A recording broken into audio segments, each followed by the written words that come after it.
Hi, this is Brian Powers, and I work at the main library in Cincinnati, Ohio. And today we are doing an interview with Steve Schmidt on Thursday, January 8th, 2026.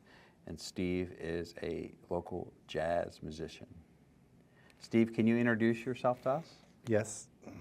Hello, my name is Steve Schmidt, and I am a Cincinnati jazz pianist and also keyboardist of all whatever people need me for.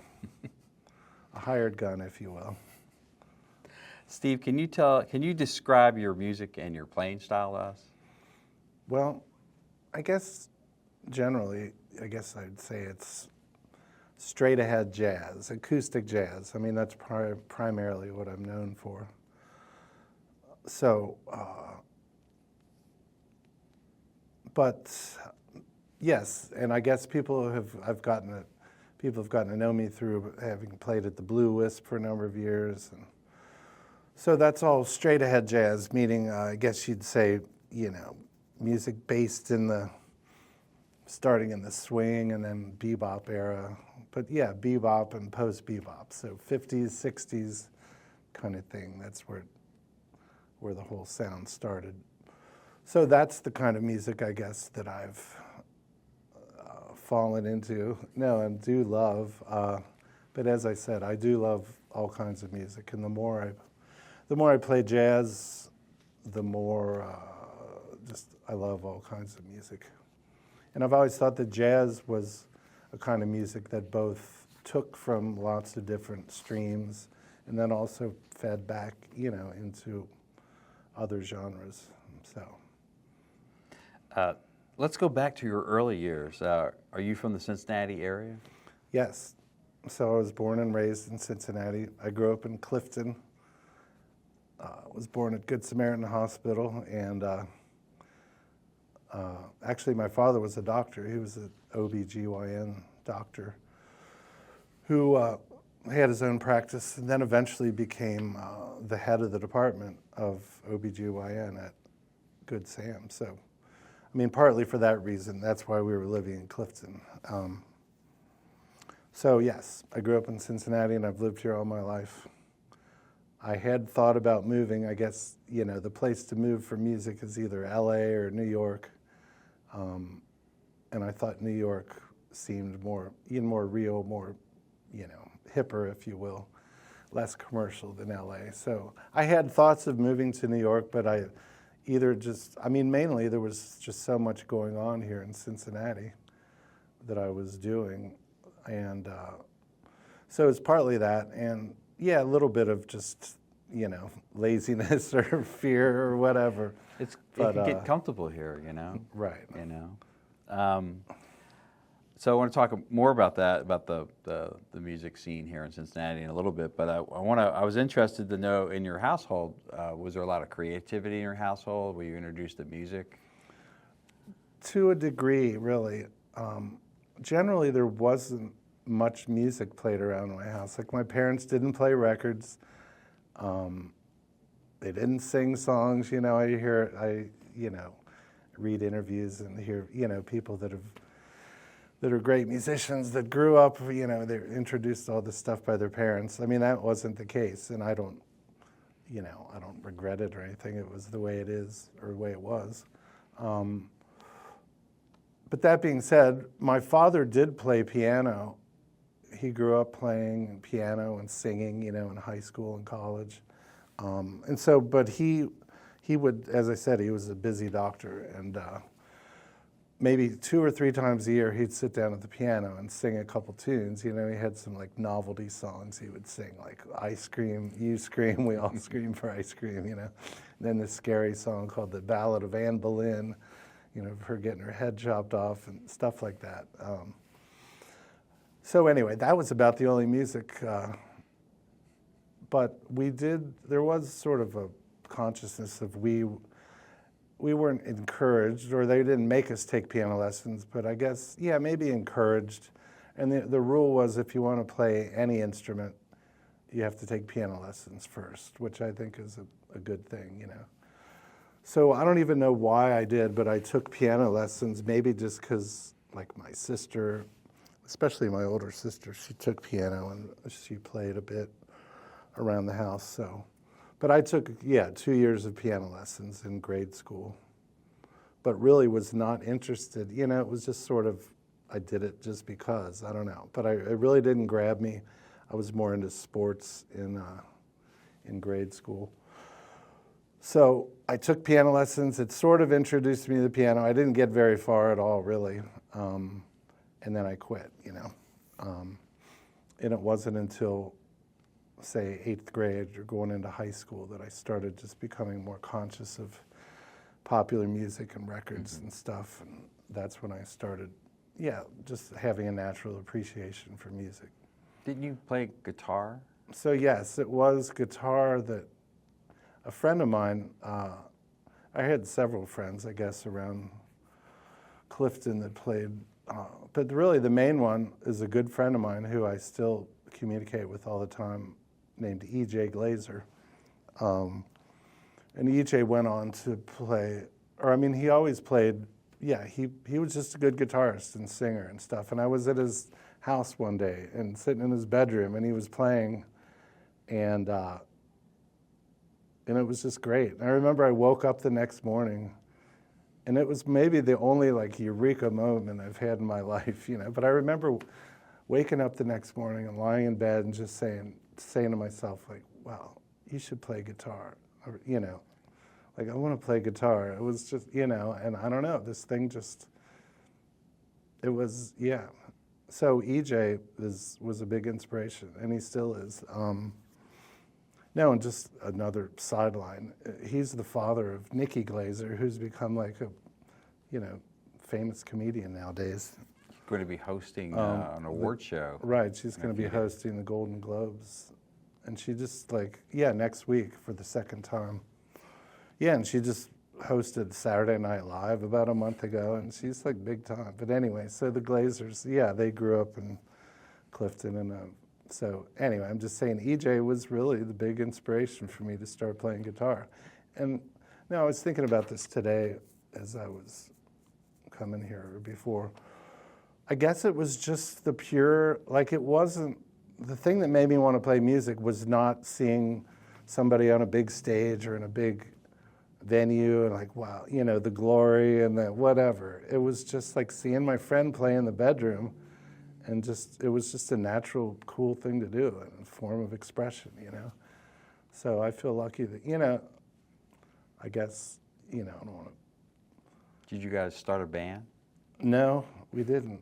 Although over the years we've played together, and he still does gigs. I mean, he got a job in the cable TV business, and so he worked in that all his life and raised his family and stuff. But he always played gigs in bars and stuff, and he still does that. Like he's pretty much retired from his other job. But yeah, he still plays and sings, and he knows a million tunes. And whenever we get together, or whenever, if we all get, he's been living in St. Louis for a long time. But whenever he comes back to town and we all get together, it's just natural for him to just grab his guitar and start singing and playing. And so how long did you stick with the guitar before you went back to piano? It was basically all through high school. So basically, I played guitar in high school. And then I sort of transitioned back to piano. Or I shouldn't even say back, because I never really did play piano, honestly, you know, or seriously. But, it was guitar, and I learned like a blues scale, and I learned a few chords, but that was really important to me, and that was sort of the opening to learning music. Because blues scale, which is, not to get too theoretical, but like a pentatonic scale, 5-note scale. It's pretty much like universal across all music. You hear Chinese music, Japanese music, you know, whatever, German. You know, that's probably the most common scale, you know. And then a blues scale just adds one bluesy note to that 5-note scale. How did you get interested in blues music? I don't know. It just, you know, it just spoke to me, I guess. Just something. And, you know, there were a few albums that were really important to me, and one was the Chicago Blues Anthology. You know, I had Buddy Guy, and I had Otis Spann on piano. That's when I first heard some cool blues piano. Otis Spann, who I guess played with Muddy Waters and Howlin' Wolf and different people. But anyway, so I wasn't like so devoted to like blues guitar, but it was more, no, I did listen to B.B. King, I listened to Buddy Guy and James Cotton and all these guys. But really it was just a few albums. And, but then just, yeah, it was more like the blues rock of the day, you know, and stuff. I mean, actually the first album that really, when I started listening to music, I guess I bought a cassette tape of Steve Miller Band, Living in the USA, is that the name of it? Mm-hmm. Which is a good album. I know Steve Miller went on to do more commercial stuff, but that album, I liked it. So that's got that funky blues rock thingy, you know. But I like the Allman Brothers, I like Jimi Hendrix, and so just that kind of stuff, you know, Cream, The Who. Anyway. When did you start doing a live gigs and stuff like that? How old were you when you were doing that? Well, I did. I mean, maybe my first professional gigs, I did do a couple gigs on guitar. Like I played there was another guy in Clifton who I did, a good guitarist who was sort of, I guess, a mentor, you'd say, if you will. He was a year older than me. And we had a band. But we played like at some pizza place, you know, and like we also played at Longview, or in what was, I guess, Longview, the mental hospital. Yeah, I was going to say, moved out there was a but mental. At one point it was, I think that was the one that was up on, like, what is now Martin Luther King, like up near, past TUC or whatever. Is. But anyway, I do remember playing a gig, and just not to get too detailed, but where it really was, we played in this gymnasium, and it was sort of like One Flew Over the Cuckoo's Nest, and like some guy, you know, somebody actually requested Going Out of My Head. I'll never forget that anyway. So that was one of my early gigs, but did the band have a name at that point? No, I don't think so. Anyway. Were you going out to see different venues? But you were a teenager and. So that's the thing, yeah. I guess not so much. Probably post high school is when, you know, I was able to do that. What were some of the places? What were some of the places you would go to? There was you mentioned it before we started talking. The Viking Lounge, which was really the last jazz place that brought people in. You know, I guess in the old days clubs would bring a band in for a week or 2 weeks at a time, that kind of thing. And the Viking Lounge was doing that still. So yeah, maybe I still was in high school or just past high school, but I went to the Viking Lounge and heard people there. More jazz, I heard Grover Washington there. Yusef Lateef, the great tenor sax player, he was there with one of my favorite pianists, Kenny Barron, when Kenny Barron was young.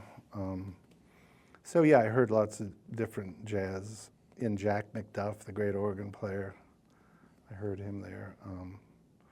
But then there were some blues places. I was trying to remember, there was a guy, Albert Washington, who played around Cincinnati for a long time.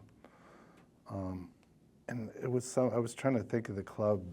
Anyway, so that was more a Stone, you know, cold blues club, wherever that was. Anyway, so I did go there. When did you start going to the Blue Wisp?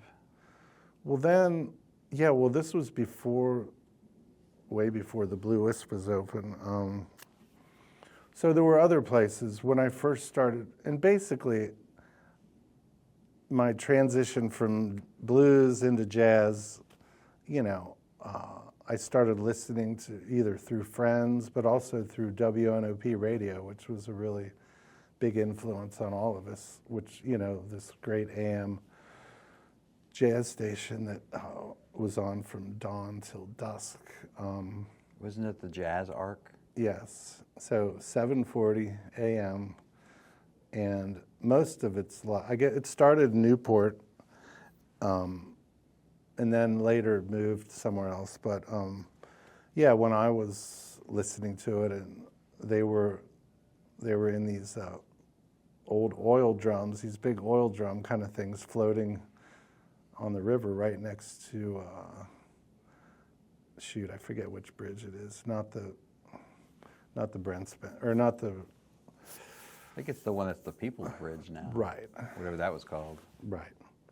So, and as you may or may not know, they played jazz and comedy, and they had this great, like, sort of late 50s, early 60s, like beatnik, funny sensibility.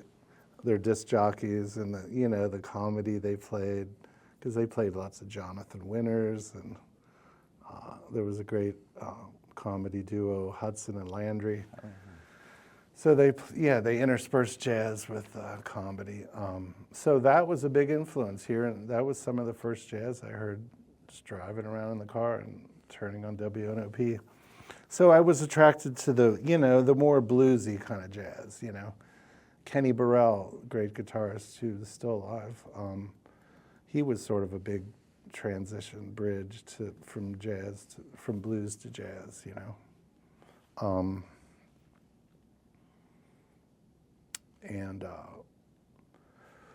So, yeah, and then I started listening, like Fred Hirsch was still in town, Fred, and I met him, he's just a year older than me, but he went to Walnut Hills High School, I went to St. Xavier, so we met halfway through high school, and I was still playing guitar. But Fred started playing gigs around town. So there were some places up on Calhoun Street. So you might have heard of the Family Owl. So there was that building, I forget. Anyway, the Family Owl was in the basement, and then on the first floor was this restaurant called Hoagie's Candlelight Cafe, and they had bands playing there. And then the floor above that, it was called One Step Above, I think, and bands played there too. So I heard Fred playing in both of those, like on the ground floor and then upstairs. But he would haul a Fender Rhodes up to that second floor thingy, and he was just still like getting to know people around here in the jazz world. So that's one of the first places I heard Fred play, and he would sit in with Jimmy McGary, and Popeye Maupin was a great blues jazz singer around, a character who was around at the time. So that's where I heard some of my first jazz at those places. There was a place called Herbie's Neoteric Lounge, which later became Robert's Lounge, but I always loved the name Neoteric. And that was on the corner of Hackberry and William Howard Taft. In Walnut Hills. Right. And then, I was starting to listen to jazz, and people that I knew were starting to play it, and that's where I was going. And then, then the first place, so this is before the Blue Wisp, and the next place that I went, so Ed Moss was a great pianist and raconteur, and that would be a whole separate interview to cover Ed, But he was a big influence on all of us, and so he had several places, and before I was around. But when I started coming up, he had this place called the Golden Triangle, which was where Corey's was on the corner of Vine and McMillan. And it was actually just the part of the music, what later became the music room of Corey's. That was a separate space. Because at the time, there was, Ed had this place called the Golden Triangle, and then the bar was just called, I forget what the bar was called. It was just an old funky neighborhood bar. So, but he had this place that, and I don't think they served alcohol there at the Golden Triangle. They just served coffee. and espresso, and they had food. But they had music from I think it started like 11 at night, maybe 10, but I think maybe even 11. Music started and went till like 4 in the morning. Anyway, that was the first place I sat in. They would have a jam session there or something. And when I got to the point where, a couple friends told me, you should learn this tune, you should learn Autumn Leaves, you should learn, maybe All the Things You Are, I don't know. So I learned a couple standards, and that's where I first sat in on piano. And then Ed later opened a club called Emanon, which was on the corner of Jefferson and Corey Street, I guess. Is that the name of it? Anyway. And that was the pre-Blue Wisp place that everybody went, and then, and we all played there. That was sort of the, laboratory, or a place that we could all start playing, and that's where Ed Moss, I remember I was driving around with friends of mine in, Clifton, and we saw this sign that said Emanon Jazz Club, and I had never seen it before. We went in there, and just Ed was playing piano, and he had a great rhythm section, Bob Bodley on bass, who I later got a chance to play with, and a great drummer and trumpeter named Barry Reese. So Ed had a really good trio, and then Bob and Barry ended up moving to New York and playing with lots of great people up there. But anyway, at some point I auditioned. Ed was looking for somebody to play on other nights that he wasn't playing, and it was really one of the few things that I actually auditioned for, But Ed said, oh, yeah, you're good, or whatever, or good enough, and so I played on nights that Ed wasn't playing. That was my first jazz gig, was at Emanon, and that was probably 1977. And the Blue Wisp didn't open until 1978, or something like that. So I was playing at Emanon for a year or so before the Blue Wisp opened. But that was anyway, that just sort of, The main thing is I've just had so many opportunities here in Cincinnati, and I've just been lucky enough to somebody asks me to do something and I say yes, and sometimes I think, I don't know if I'm qualified to do it, but I'll just say yes, and so that was my first jazz gig, was with Emanon, but it was at Emanon.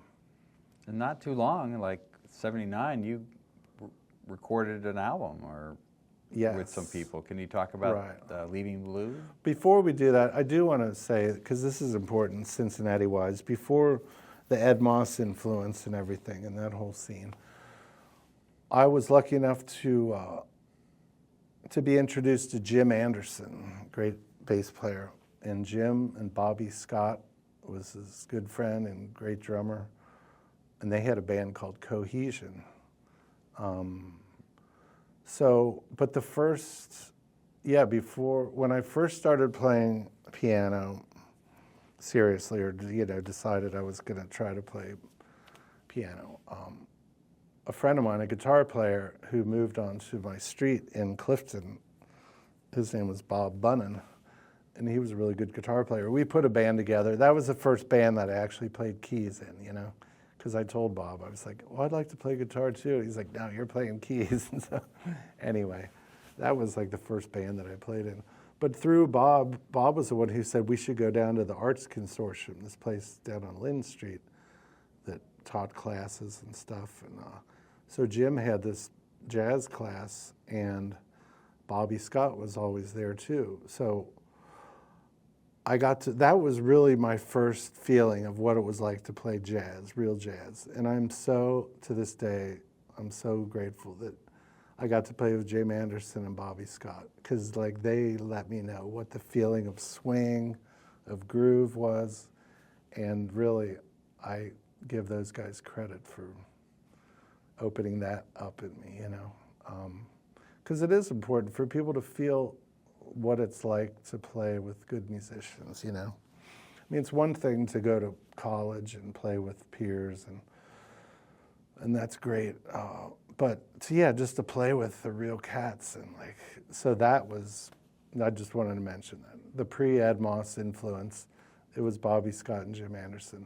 And like, luckily, not long after that, they liked me enough they invited me to join Cohesion.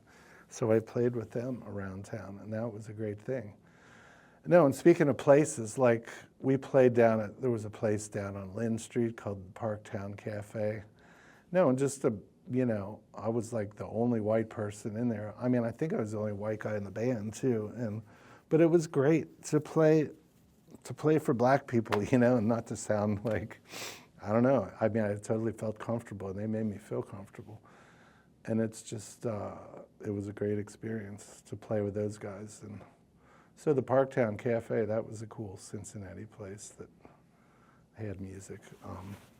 Anyway. And now you got connected with Wilbert Longmire at one point in the late 70s, didn't you? Yes. So talk about who he is and your experience working with him. Yes, Wilbert was a great guitarist. Sadly passed away, gosh, maybe 10 years ago now. Maybe not quite that long. But yeah, he played in this, for lack of better, he was a great straight-ahead jazz guitarist, coming out of the West Montgomery and then George Benson mold, if you will.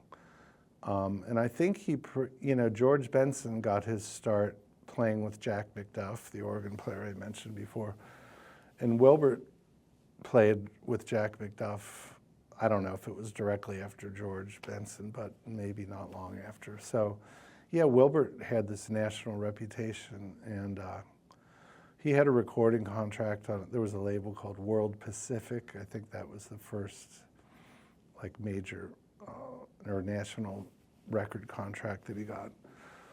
So he was this somewhat established guy, but he was still living in Cincinnati. I guess he had toured a lot in his younger years, but was back in Cincinnati. And he had a knack for looking for talented younger musicians. And yeah, he had this sort of,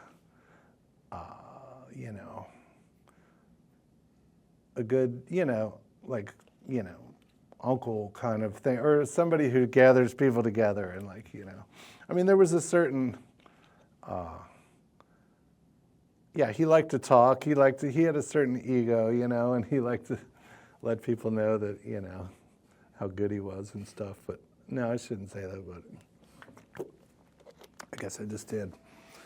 No, but he was a good influence. And so, yes, we played some gigs around here a little bit. That's the other thing. He wouldn't play just gigs for, I don't know, I guess a lot of gigs around here he just wouldn't play. He thought they were beneath him or not enough money or whatever. But I was lucky enough. He got a contract with, there was like a division of Columbia Records called Tappan Zee. And I guess Bob James, the keyboardist, was the head of that. So Wilbert did a few albums on this label with all these great studio players like Steve Gadd and Richard T. and Bob James, I'm sure. And so Wilbert was getting a little bit more commercial. He was singing and playing, but it was still good music. And through that thing, he got some really good gigs, like a few gigs that we did, like Baker's Keyboard Lounge in Detroit, which is a historic club which is still in existence. So yeah, we played a week at Baker's Keyboard Lounge, and we played a week at this place out in California, Redondo Beach. It was called Concerts by the Sea, which was owned by Howard Rumsey, who's a bass player with Stan Kenton, but then opened the Lighthouse. I think that was, because there was a bunch of albums called the Lighthouse All-Stars, and that was Howard Rumsey's place. So yeah, Wilbert and the band played out at this other club that he had in Redondo Beach, which is just south of LA. And so I got to meet Howard Rumsey. He was just like this nice fatherly type figure, But we played a great week out there, and we split the weekend with Johnny Griffin, the great tenor sax player, who was sort of making his homecoming after living in living in Europe for years. And so we played Tuesday through Sunday or whatever. And I remember Friday, Saturday, Sunday, we split with Johnny Griffin's group. And on the first break, I mean, I went to the bar and I'm looking around, like Cedar Walton's standing there, and a great jazz pianist, and I look over there and there's Blue Mitchell, great jazz trumpeter, and there were just, you know, all these great musicians coming to hear Johnny Griffin, you know. So that was a treat to be able to go out there, and yeah, that was one of the early big things I did, you know. How long did you stick with Wilbur? How long did you? I mean, I guess it was about 2 years or something. And yeah, and as I remember, it wasn't like I don't know, we didn't do that many. Maybe the gigs just sort of ended, and I don't know. It wasn't like I quit or he fired me or anything. We just sort of drifted apart, whatever. We always remained good friends, and you know, and I played with them frequently, or somewhat frequently after that. And so you put an album out Excuse me. '79, Leaving Blue? Yes. So how did that project come about? Well, and actually, if you don't mind, no, the first recording I was ever on, and this is just another example I was going to say of just how lucky I am. That's the main thing I wanted to say, is like, I'm totally a product of Cincinnati, you know. I didn't go to music school. There really wasn't a jazz program at CCM. I had thought about doing it, but I wasn't qualified to get in, you know. So anyway, I'm like a product of like just hearing people around here and then playing with them, and like, so these opportunities, as I said, just came my way, and I was lucky enough to have them come my way, and I would say yes, and then, you know, try to do it. Well, one of those was, I had gotten to know Frank Proto, who was a bassist with the Cincinnati Symphony and a great composer and arranger, and we had played a couple little jazz gigs together, so he knew about me, and he was doing a record, you know, the Cincinnati Pops was recording with Eric Kunzel, and he had written a Gershwin tribute, and it's called Portrait of George, and so he asked me to play piano on it, you know, and I had never played, I couldn't even read music hardly, you know, and here I'm going to play with the, you know, entire Cincinnati Symphony, you know. But I got the charts out front, you know, and I can read I could read chords, you know, just chord symbols well enough, and it was mostly that, you know. I mean, it's harder to read like 2 staves of lots of notes on a page. So, I mean, it was within my ability to read this stuff that was being played, and so that was the first recording I was ever on. I think that was like 78. 1978, and we recorded down at Music Hall, and wow, it was a thrill to play with the orchestra. Anyway, and then later I was asked to do maybe 4 other CDs with the Cincinnati Pops. So anyway.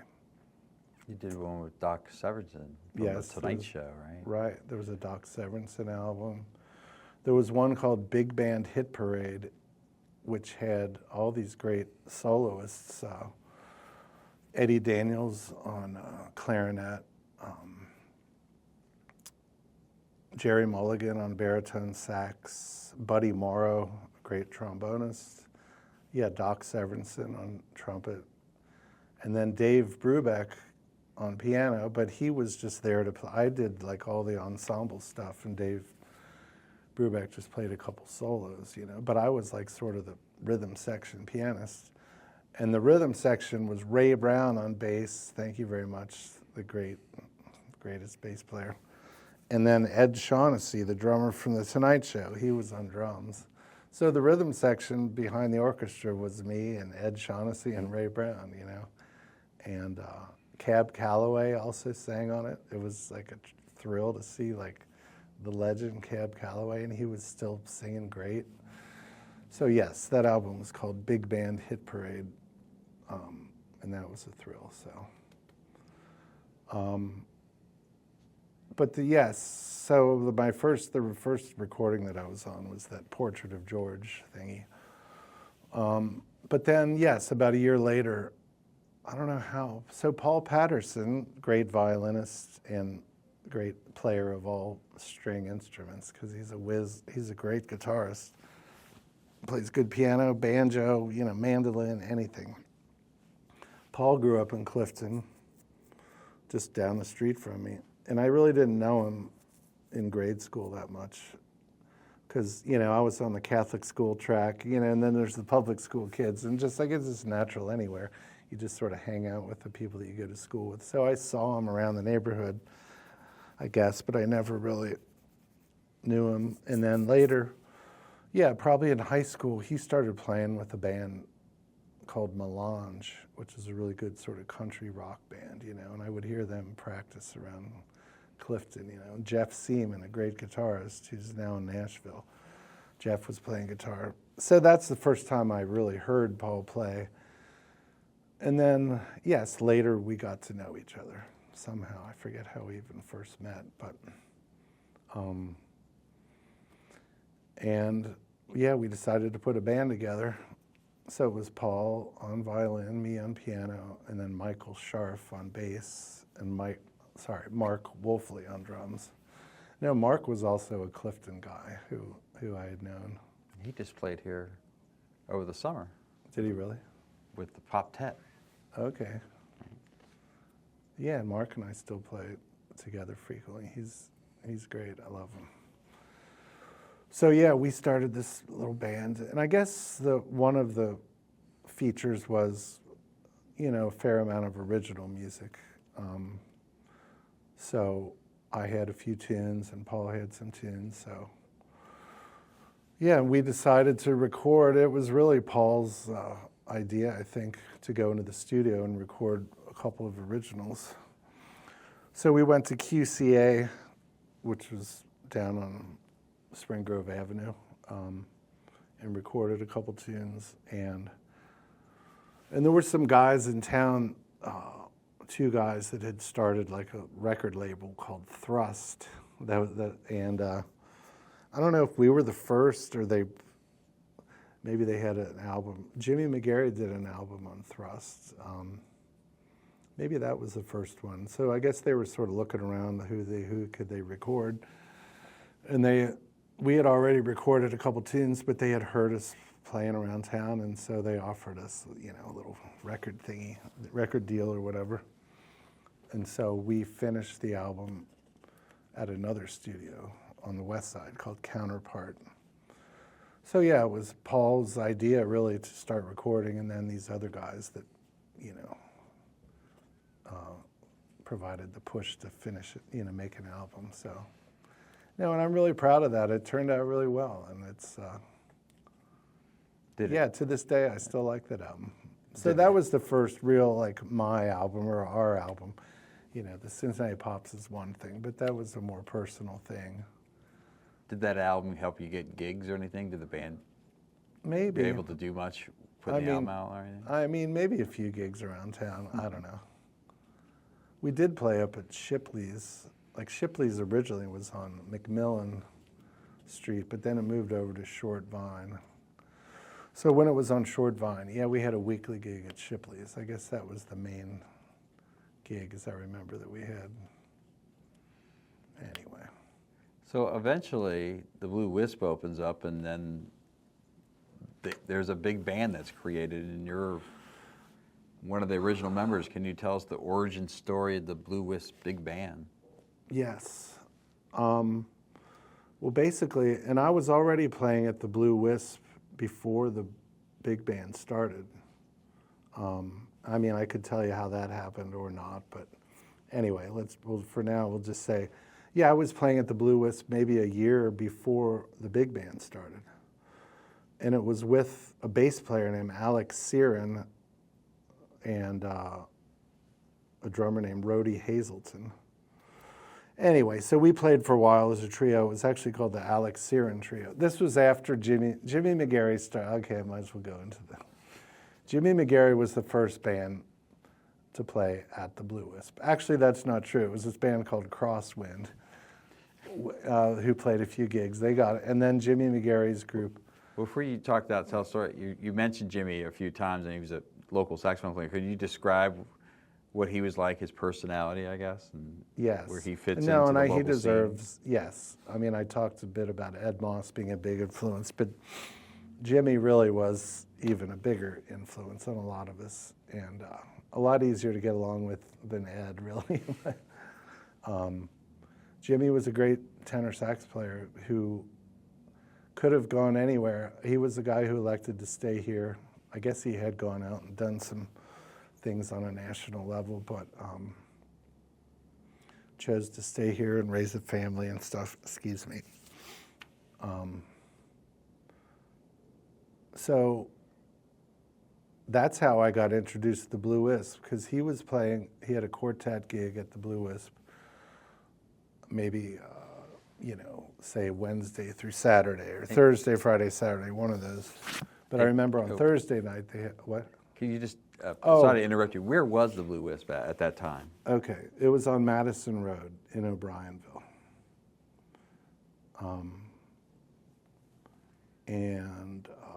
Right next to it was Harry Garrison's player piano shop.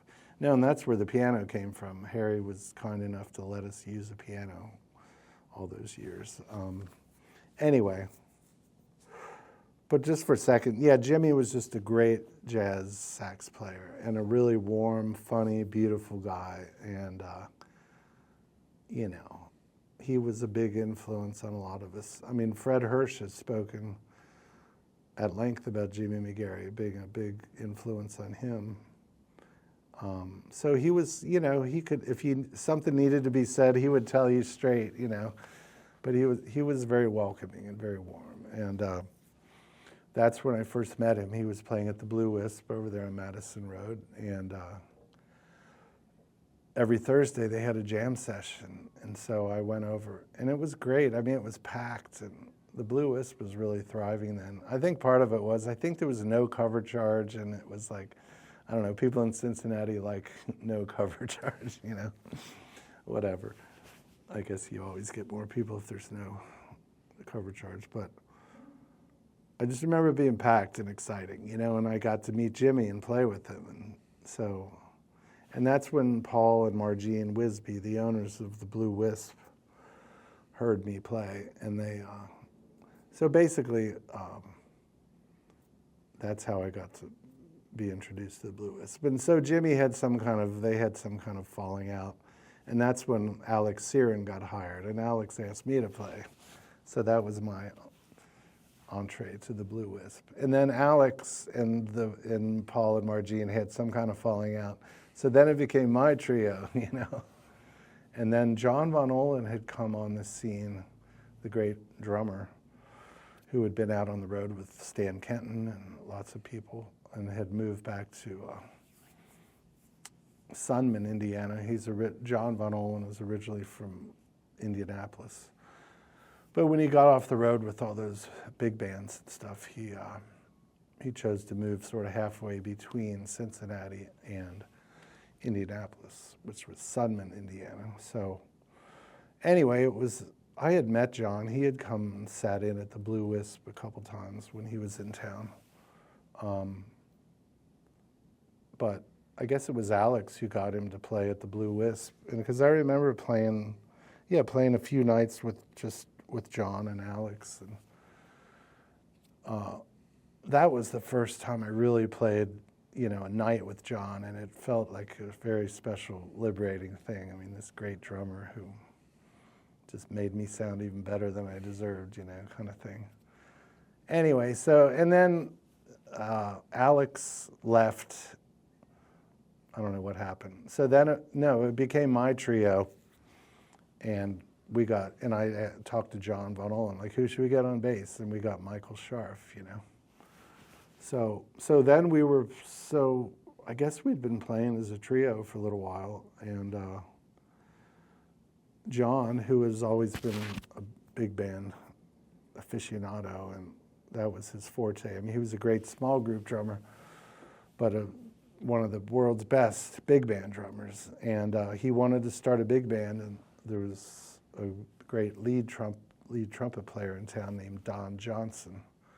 And so Don and John decided to start a big band, and there were actually, I guess they called it like a kicks band, just a rehearsal band. There was no, I think, intention of having a gig necessarily.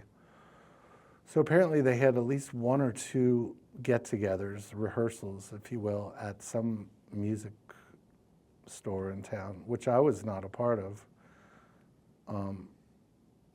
So I guess they had the basic guys for a big band, and then John approached Paul and Margene Wisby at the Blue Wisp about doing a night there, I guess they decided to do a weekly thing, or which of course ended up just going on and on. So anyway, so basically, yes, when they decided to put this band in the Blue Wisp, we were already, Michael Scharf and I were already playing there with John, and it was just logical, and he liked the way we played, and so he chose us to be the guys who were the rhythm section for the big band. And as I remember, the band still plays, and we play at Cafe Vivace now. Like, it's always been every Wednesday for And you guys have been playing since when? Well, so January of 1980. In fact, last night was I played with the big band last night at Cafe Vivace, and it's our 46th year. It started the first Wednesday of January in 1980, and so last night was the first Wednesday of this year, It's crazy. It's great. I'm lucky. It's crazy to think this thing I've been doing that many years, But anyway, excuse me. So I was curious to know, was there a band philosophy about the big, did the band to stick around that long? Do you guys have rules to? Well, that's something kind that of got developed. Well, that's what they say. Hank Mountner is a great trumpet player who's been sort of doing the MC duties on the microphone each week. He's a great musician and great guy, and but he's been saying the reason we've been able to stay together so long is there's nobody up in front of the band waving their arms. And in other words, there's no leader of the band. John was basically the leader, John Von Ohlen, who put the band together. But there was no, there was never anybody there weren't any rules. Basically, let's get good charts and, play. But it was pretty loose, and that's as I was going to say, I think we've had maybe 2 actual rehearsals in the whole 46 years. So I'm trying to remember the first night that we played. I guess I was just sight reading these charts, and most of the guys were just maybe the guys who had played a couple times with this rehearsal thingy. Maybe they had played some of the charts, but we were and that's what we still do. If somebody brings in a new chart, we just read it on the spot, and yes. Haven't you had famous people come in and check you guys out over the years? Yes. Well, there have been, we've been lucky enough to have, lots of people would play with us, great musicians so after a while, it became, I was playing at the Blue Wisp Wednesday through Saturday. Wednesday with the big band, and then Thursday, Friday, Saturday with the trio. And we would bring in half local soloists and half national names. So big names like Herb Ellis on guitar, who had played with Oscar Peterson, and, he played with Billie Holiday, I believe. Anyway, and Joe Lovano on sax, or Eddie Harris, or just all these great people. So they would play with, often a lot of those guys would play with the big band on Wednesday and then play with the trio the rest of the week, So there were those great people. But then, like, for example, Rosemary Clooney, would come to hear the Blue Wisp Big Band. And Nick Clooney was really responsible, or he had a big part, I think, in our first album that we did, the Blue Wisp Big Band, was sponsored by WKRC TV, Channel 12. And so Nick was part of that. And I thoroughly do think Nick was probably the guy who helped, say, hey, we should record these guys. They deserve an album. So Nick has always been a great friend of the band. And of course, Rosemary would come whenever she was around. She would come in and hear the band. And we later got to do a few gigs with Rosemary. Although I didn't. I mean, she always had her own pianist. So sadly,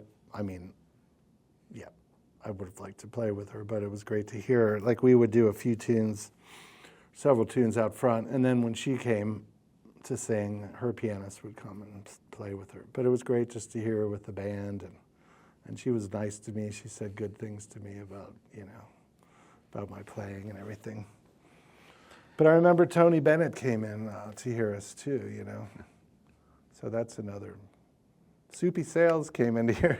No, there was a time maybe 10 or 15 years ago, I don't know if you remember, there was some movie being made in town, which I guess Nick Clooney was a part of too. I think it was the George Clooney movie that he directed, Eyes of March. But did Soupy Sales? Yeah, he came and did a low-budget movie. Right, it was a separate, that was a different like movie. George. But I remember when he was in town for that, he came in to hear the Blue Wisp Big Band several times, and he was talking about he loved the band, and wherever he lived in Virginia or something, as I remember at the time, and he was wanting to have us come there, but it never happened. But anyway, that was another illustrious person who heard us. Now, I had read that you sat in one time for. Let me look at my notes here. Yeah. I read here somewhere that you filled in for Count Basie for 3 nights back in '84. Yes. What's that story? The Count Basie band came to Cincinnati. They were playing at Bogart's. It was January of 1984. It was a Thursday night, as I remember. I was on my way to the Blue Wisp, and for some reason I called there. I don't know why. Maybe I was going to say, I'm going to be a few minutes later. I don't know. I called there, and Margene said, the owner of the Blue Whip, she said, the Count Basie band's been asking for you. They want you to play with them tonight. And I was like, what? And then Lynn Seaton, who was playing bass at the time, Lynn got on the phone. He's like, the Basie band wants you to play with them at Bogart's. Like, Count Basie's sick. And I couldn't believe it.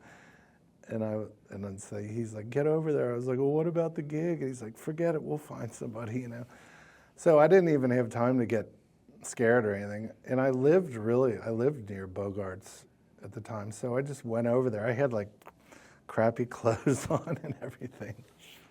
And they had already played like part of a set maybe, and they took a break, and then we talked about some tunes to play, and then I went up and played with the Basie band. And it was just a super thrill. Freddie Green was on guitar, the famous guitar player who, and then all kinds of great people in the band. Cleveland Eaton on bass.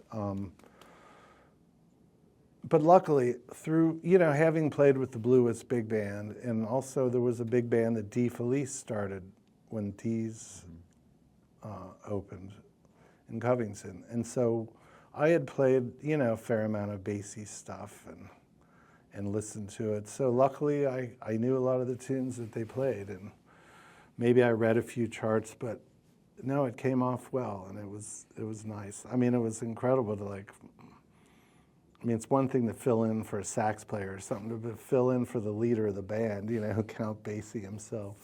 But people were warm, and they, nobody left or anything.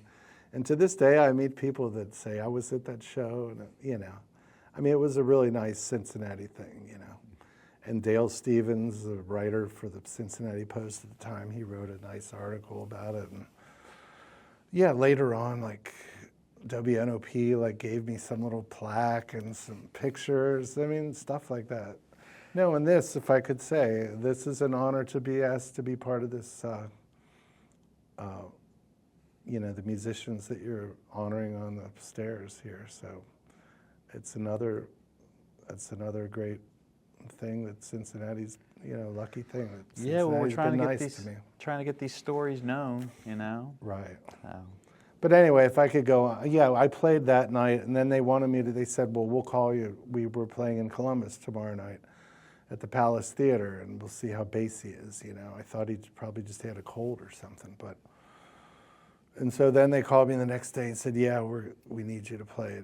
So they said, meet us down at the Terrace Hilton Hotel, because they were staying down there and going up to Columbus. So yeah, I played in Columbus with them on that next night. And then they wanted me to do another night, but I just couldn't. I was heavily committed to this gig, some private gig that I was in charge of the band, and it was just something I couldn't get out of. So I had to not play that next night. So anyway. Did you ever hear from Count Basie himself? No, I didn't. No, and he was in the hotel. I think I was even in the Terrace Hilton, like he was in this room or something, but no, and I don't know. He did die later in maybe April, I think, of 1984. So like I said, it was a freezing cold night that night that I played at Bogart's, and I just assumed that he had a cold or something, but maybe whatever he was sick from, maybe it was whatever eventually, you know, took his life or whatever, but I never did talk to him. And after he died, they called me several times to play. So I did several more gigs with him after that. Frank Foster, the great tenor sax player, was leading the band after Basie died. And no, I played a few gigs around here with them, and once at Jilly's and in Dayton. But then I got this call to like meet them in Chicago, and it sounded like, I mean, he was asking me to join the band, like on a permanent basis, you know? But I had like a day to decide, and I had all this stuff going on here, and I was actually finishing an English lit degree at UC, which I really wanted to finish. And after thinking about it, I called him and said, you know, I'd love to do it, but I just can't right now. And he said, well, maybe in a month after you're finished with your degree, you know, you can come out with this. But it just never happened, you know, so. It was a great honor to be asked to do that. And I don't know how long they would have kept a white guy on the piano or whatever, but I'd like to think, you know, I would have lasted for a while. No, one of the things I wanted to ask you about is kind of a tradition you've been doing here in Cincinnati for a long time, in addition to the Blue Wisp Big Band, is your Christmas gigs that you do. Can you give us the story, the history of how that came about? Yes. No, and that's the thing based around the Hammond organ, which after playing piano, you know, I mean, I always liked the sound of the Hammond organ anyway, but it's a whole different animal, if you will. But it was like 1996 that I bought my first organ. And I had been playing some gigs with Bill Caffey, who was a great singer, male vocalist here from Cincinnati, who also was part of the whole King Records thing. He recorded with Otis William and the Charms early on, but he was a great jazz and blues singer. And so Bill had gone on to move to Atlanta and then to New York and was heard by lots of people. And Bill went out on the road with the Count Basie band in the 70s and toured the world with Count Basie and made I think one record with Count Basie. So Bill had moved back to Cincinnati, and we had been doing some gigs, me playing piano and some organ things when I first got the organ. Anyway, but I just wanted to do a Christmas thing in Clifton. at Arlen's, which was the local bar there near Clifton and Ludlow. And so, I just played one night. It was like Christmas Eve. It was like December 23rd. And just for like local friends and stuff. But the place was packed. And so it was like my trio at the time, which was drums, sax, and organ. Organ in jazz traditionally plays the bass function. So these three, the trio plus Bill Caffey. It was wildly successful, whatever. And then we did it at Arlen's for another year, and then we moved up to the Comet and played at the Comet for 20 years, I mean, I'm just lucky, people would come to hear it.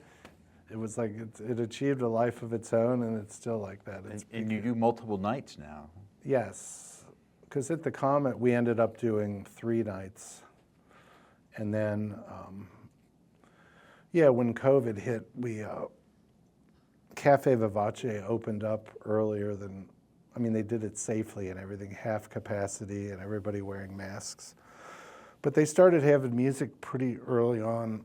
So by Christmas of that year, which was 20, so I guess March was when COVID really took off. But by December, we were able to, they asked us to play at Cafe Vivace. So I think we did 3 or 4 nights or something. And again, so we've basically stayed at Cafe Vivace. I never wanted to abandon the Comet. I still love the Comet. And anyway, but it's just worked out. We've done Cafe Vivace. And they want it. It's a smaller place, and it was just packed all the time again. And so it's become like 6 nights. We did 6 nights last year and 6 nights this year. So. And you were saying next year maybe 7 nights? Yes, he said he wants to do 7 nights. Yeah. Anyway, we'll see. 2 shows a night. Right. And you put out a Christmas album with that lineup, the original lineup. Yes, right? And that makes me feel good because just that, that I was able to record Bill Caffey. He's on half of the album. Half of the album, it's an album called Merry Christmas Baby, named after the great Charles Brown tune. And half of it's instrumental and half of it's with Bill Caffey.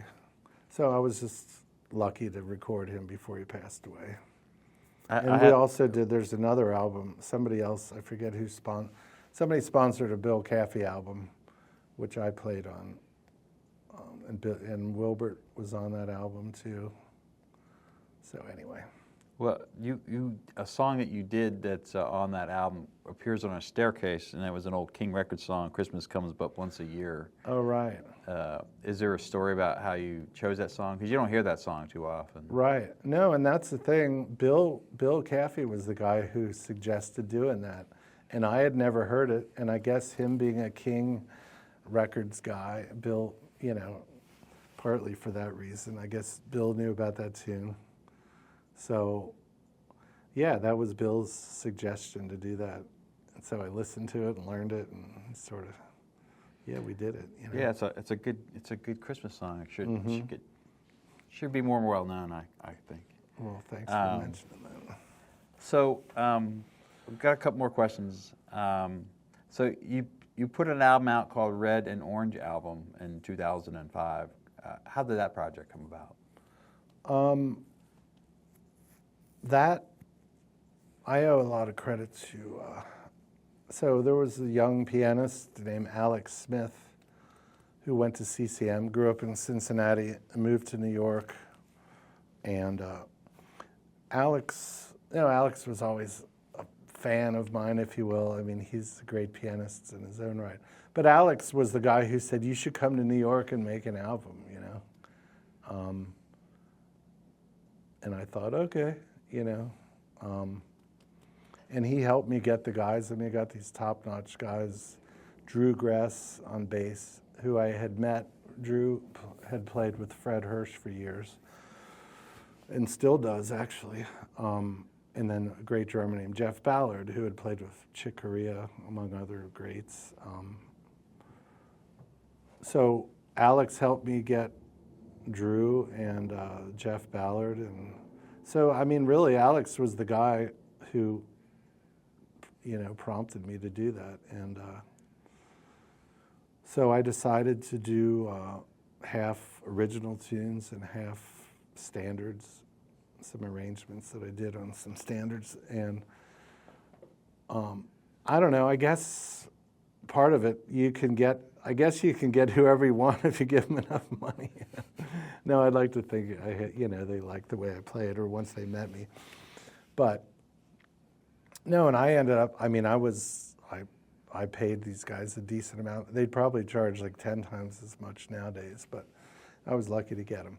So basically, went to New York, and we rehearsed like for an hour or two one day, and then the next day we went into the studio and did it like probably in 5 or 6 hours, So yeah, it turned out well. Yeah, it's a great album. And then so I feel proud of that. Yeah.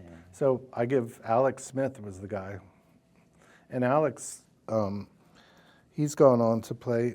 He's the guy who plays with Lady Gaga, and he's on that Tony Bennett album. So there were a number of CCM guys who moved to New York around the same time. Brian Newman, the trumpet player. And so Brian Newman, Alex Smith, there's a bass player from Louisville named Scott Ritchie who went to CCM. Those guys all moved to New York, and so Brian had already, the trumpet player, he had been working in bars, just bartending, and he had met Lady Gaga before she was Lady Gaga,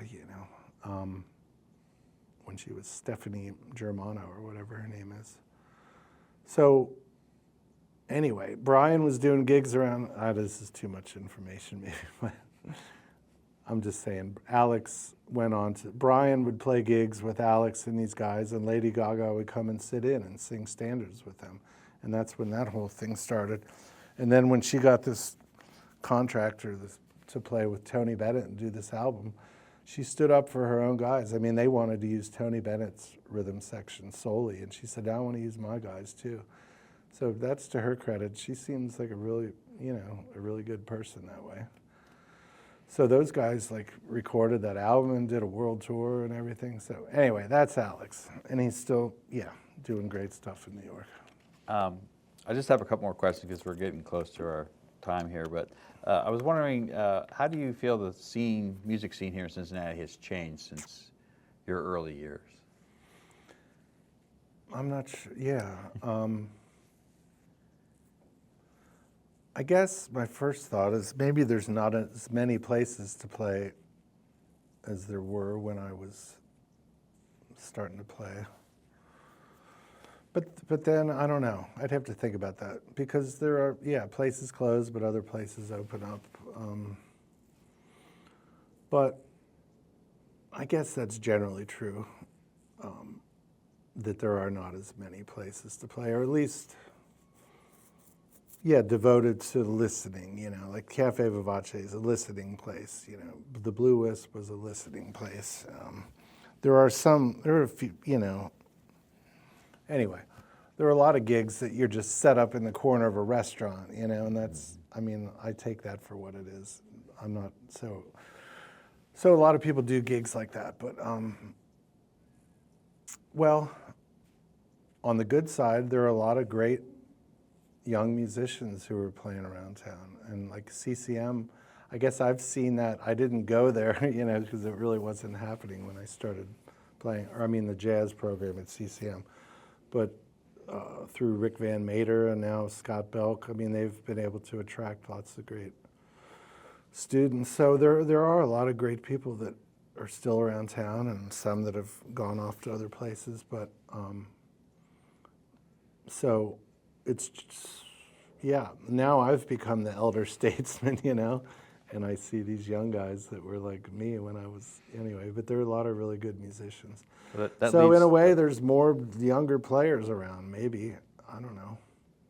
That leads to another question is, do you have advice for local musicians? That's always a good one. Well, I guess just on a professional level, as far as getting gigs or whatever, it's always seemed the best way to do that is just network. Like, go out to clubs and sit in wherever there's a chance to sit in. But even just going to hear people, I mean, that means a lot. So there's that. And then just on a musical level, I guess it sounds kind of simplistic, but just play what you like, you know? I mean, try to just play what you like and listen and, you know, copy. I mean, that's what I think. I think that's the way I learn, and I think that is the best way to learn. I mean, you don't want to copy all your life, but I mean, the people we love to listen to, I think we love them because it touches something that's common to us too. So in that sense, there's nothing wrong with copying a certain thing that somebody does. Or the best thing you can do is maybe just like get their vibe or their feeling, you know, and try to integrate that into your feeling.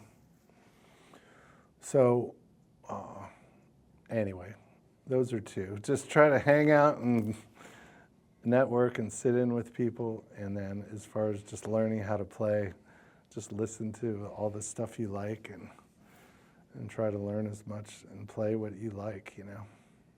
Do you have any future projects you're excited about? Let's see. Well, I am trying to record another Christmas album. That's been overdue for a long time on organ, with the organ group. And we've started doing that. I was trying to get it out before this Christmas, but there wasn't enough time. So anyway, that'll be coming out next year. But I guess that's the, that's the only solid thing I have. I do want to record more. I mean, I've been woefully neglectful of just putting out more stuff, you know, partly just because I always felt like, oh, I'm not good enough or something, you know, or back in the old days. I mean, I think I'm good enough, but anyway. So one question we like to ask Steve is, what do you think about having your name on our staircase here at the main library? Well, I feel incredibly honored. And I think it's a great thing that you and others who instigated that whole thing, congratulations. That's a great thing because, yes, the reason you did it is to point out how much great music has come out of Cincinnati.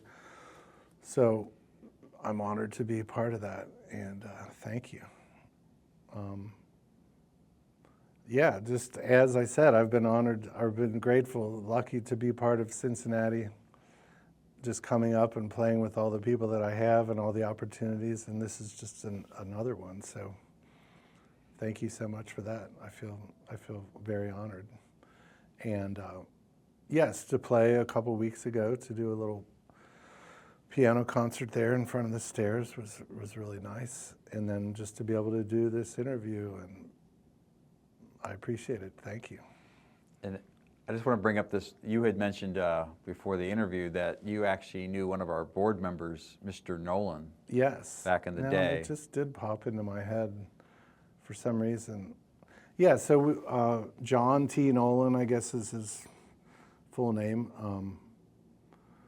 And he was a family friend. He was a friend of my parents, a close friend, and I don't know exactly how they met, but when I was a kid, he was Uncle Jack. Like, he was that close. We knew he wasn't like a blood uncle or anything. Or maybe at first I thought he was. Anyway, but one of those who's just such a good friend that we called him Uncle Jack. And we would go to his house on the weekends and hang out sometimes. And so I just remember him as being a super nice guy. And I've been proud to see, like I was telling you earlier, like I live in College Hill now, and at the College Hill Library, the plaque that they have in the vestibule there has John T. Nolan's name. Maybe he was the head of the board at the year that the College Hill Library was built or whatever. But I know, and you've told me his name is prominent in the whole Cincinnati Library thingy. But you have a direct story about a connection with music with him. Right, as I told you, as we were coming up the elevator or whatever, he didn't have any kids, as I remember, and when he died, which was probably in the mid-'80s, he left some money for me and my 3 siblings. So we each got like $12,000, you know, and that allowed me to buy my first piano, because I didn't really have much money, and so that's how I bought my first piano. I'd been just playing a keyboard at my apartment, you know, or going to my parents' house to play their piano when I was playing. Yeah, the early days of the Blue Wisp or whatever, I didn't have a piano. I didn't have my own piano. So, yeah, I feel, yeah, he was Uncle Jack, John T. Nolan, allowed me to get my first piano. Did great things for the library and did great things for you in our you go. Cincinnati music Right. scene. No, and I'm just as, you know, I'm a fan of the library in general, so that's another subject we could talk about. I mean, I like to read, you know, and I did end up choosing English Lit as my major in college. So I like to read, and I just think, yeah, libraries are great. This library is great, and I know that, I mean, it seems like books are going like the way of the dinosaur or something, you know, and nobody reads much anymore. If they do, they're just like scrolling around on their phones. Anyway, that's a whole nother subject. Thank you for what you do and all you guys for the library. Thank you, Steve. Thanks for doing this interview. Appreciate it. My pleasure. Thank you.